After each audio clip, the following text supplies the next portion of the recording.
In today's video, we're going to talk a little bit about Fibonacci timing. First, what we're going to do is we're going to go over the S&P cash chart and where we had the last couple of groups of cycles. And we had one between the 10th through the 13th, and the actual high was made on the 11th.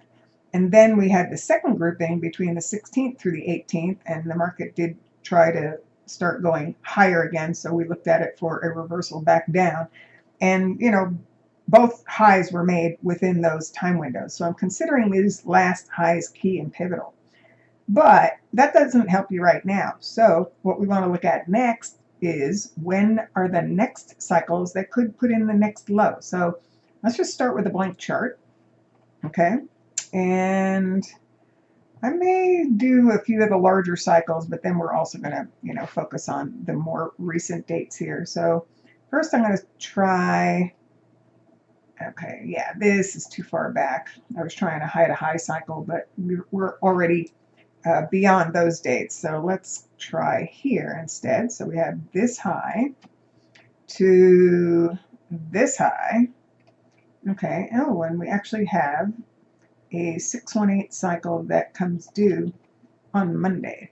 Let's also look at some of these other high-to-high swings, though. So we also have, let's undo this high to this high, see if anything else overlaps. Well, if we do that high to high, we have 100% in time on the 24th. Let's get rid of what we went through already. Okay, what else would be close? It looks like if we run this high to high, I have a feeling we might be beyond those cycles, but I'm going to check it just in case. Yeah, we're kind of like the 1618 is here, so let's get rid of this one because it's not helpful to us.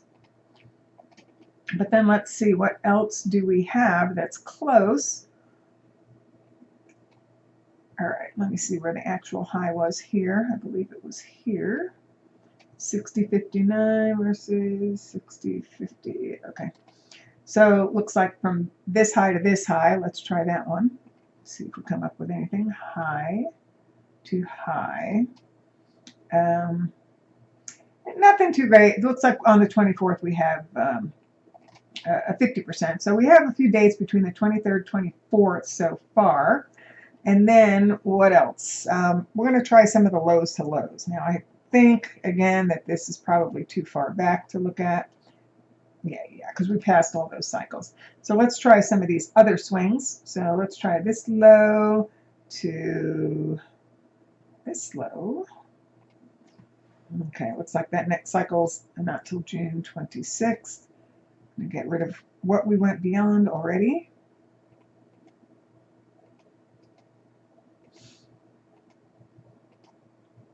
Come on, you can do it. All right, and then let's see what else we have. We'll have another low-to-low swing here.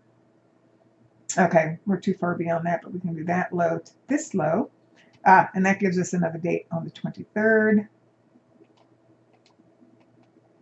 So this is the process I go through. I don't know when the dates are going to come in. You just kind of have to run all the highs to highs, lows to lows, and anything that makes sense and see what you come up with.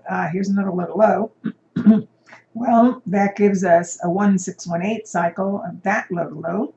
That comes in on the June 23rd. So we already have a time cluster coming up between the 23rd and 24th. So that's early next week. So what does this tell us? Well, if the market's still going down into the 23rd, 24th, then we're going to anticipate that a possible low may develop. But we're not going to get involved unless the market triggers a new entry on the buy side, okay? Because we are still vulnerable since those last couple of highs were made at timing.